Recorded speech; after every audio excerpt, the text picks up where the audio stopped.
যে জালটা তুলতেছেন দেখুন, এই যে আমাদের কাকা জালটা তুলতেছেন, দেখি চানা জালে এই প্রান্তে কি মাছ পড়ে। জালটা ঝাড়বেন, ঝেড়ে ঝেড়ে দেখবেন ভিতরে কি কি মাছ আছে, সবগুলো বের করবেন। কাকা মাছ তো ঠিকই আছে, মাছগুলো রাখি আসা উচিত, মেলারি হয়ে গেছে। তো এই যে আমাদের কাকা জালটা এখন ঝাড়বেন, দেখুন এই যে ধারাধারি করা শুরু করে দিয়েছে। দেখি কি মাছ পড়ে বন্ধুরা। এই যে জাল ঝাড়তেছে। সবাই চ্যানেলটি সাবস্ক্রাইব করে রাখবেন বন্ধুরা, এই সুন্দর সুন্দর মাছের ভিডিও দেখার জন্য। চরণ বিলের আজকে গুড়া মাছের সংখ্যা বেশি, আর বেশি ট্যাংরা মাছ, যার ফলে আসলে জালে আটকে থাকে আমাদের একটু এই জায়গাটায় সময় লাগে বেশি। আর আমাদের কাকা তাও অনেক কষ্ট করে কিন্তু মাছগুলো ছেড়ে ছেড়ে ছেড়ে ছেড়ে মাঝে নিয়ে আসতেছে, আপনারা দেখতেই পাচ্ছেন। মাছ থাকেই যায়, ট্যাংরা মাছগুলো বুঝছেন একটা আসে না, ট্যাংরা মাছ সব জালের ভিতরে থেকে যায়। তো এই যে আমাদের কাকা কিন্তু জাল ঝাড়তেছেন, দেখতেই পাচ্ছেন আপনারা। বন্ধুরা সবাই কমেন্ট করবেন যে মাছের ভিডিও কেমন লাগলো, আর কি ধরনের ভিডিও দেখতেছেন, কি মাছের ভিডিও দেখতেছেন, অবশ্যই কমেন্ট করবেন। আর যারা এখন আমাদের ফুল চ্যানেলটি ভিজিট করেন অবশ্যই ভিজিট করবেন। তো দেখতে পাচ্ছেন আমাদের কাকা কিন্তু চানা জালটা ছাড়তেছেন, দেখি কি মাছ পরে, ধীরে ধীরে আস্তে আস্তে নিয়ে আসতেছেন। ট্যাংরা মাছ প্রচুর পরে, এই জন্য আসলে সমস্যা হয়।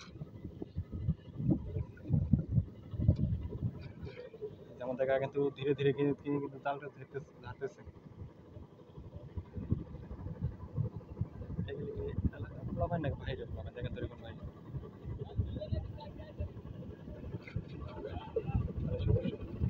দেখুন জাল ধরা হচ্ছে বন্ধুরা।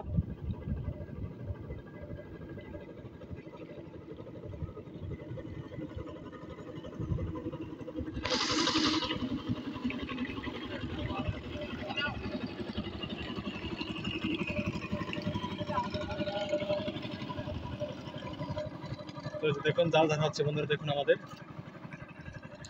দেখা যাক কি মাছ পড়লো, আপনার দেখাবো আমরা। এই যে আমাদের কাকা মাছ ঢালতেছে, দেখি আমাদের এই প্রান্তে কি মাছ পড়লো বন্ধুরা, দেখি আমাদের কাকা মাছ ঢালতেছে। দেখা যাক এই যে মাছ ঢালা হচ্ছে এখন। দেখুন চানা জালে আসলে সবগুলো ট্যাংরা মাছ কিন্তু এটকে থাকে। দেখুন ট্যাংরা মাছ কিন্তু গোটা ট্যাংরা মাছ পড়েছে, কিন্তু সবগুলো এটকে গেছে, আসলে নিচে মাছ পড়ে না। মূলত সমস্যা হচ্ছে এটাই যে আসলে নিচে মাছ পড়ে না দেখে আমাদের কাকার কিন্তু দেখুন সমস্যা হয়। দেখুন জালে দেখুন মাছ কীভাবে সবগুলো মাছ এটকে আছে, এ তো ছড়াইতে গেলে 8 ঘন্টা সময় লাগবে দেখা যাচ্ছে বন্ধুরা। তো বন্ধুরা কে কোথা থেকে ভিডিওটা দেখছেন অবশ্যই কমেন্টে বলবেন। আর দেখুন আমাদের কাকা কীভাবে চানা জাল ধরে, প্রচুর সময়ের বিষয়।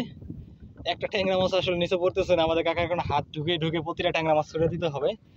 তো আমরা আবার এই চানা জালটা শেষ হলে আমরা চলে যাবো অন্য একটি চানা জালের কাছে, সেই চানা জালটাও কি মাছ পড়ে। তো যে আমাদের কাকা দেখুন চানা জালটা থাকতেছে, দেখি। তো অনেক সময় লাগবে বন্ধুরা, আমি এখান থেকে কাট করে দিলাম। আপনারা সবাই আমাদের চ্যানেলটি সাবস্ক্রাইব করে রাখবেন। তো আজকের মতো আমাদের ভিডিওটা একটুকুই, যদি ভালো লাগে অবশ্যই চ্যানেলটি সাবস্ক্রাইব করে রাখবেন এই ধরনের ভিডিও দেখার জন্য। তো সবাই ভালো থাকবেন, সুস্থ থাকবেন, বাই বাই।